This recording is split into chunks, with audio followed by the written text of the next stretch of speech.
Assalamualaikum warahmatullahi wabarakatuh, sahabat YS di mana saja berada. Salam bahagia. Di kesempatan ini bisa ketemu kembali dengan tutorial YS tentunya.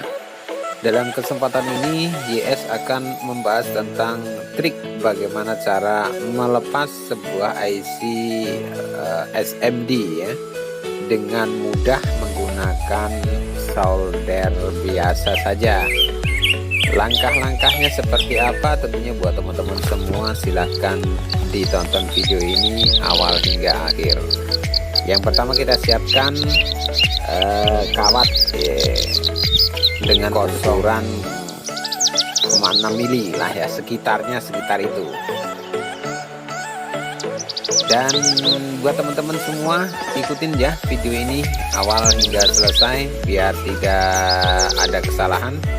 Dan tentunya saya ingatkan yang belum subscribe silahkan langsung saja subscribe terlebih dahulu karena subscribe itu gratis. Dan terima kasih yang sudah mensubscribe, lalu tinggalkan komen dan jangan lupa buat like jika suka.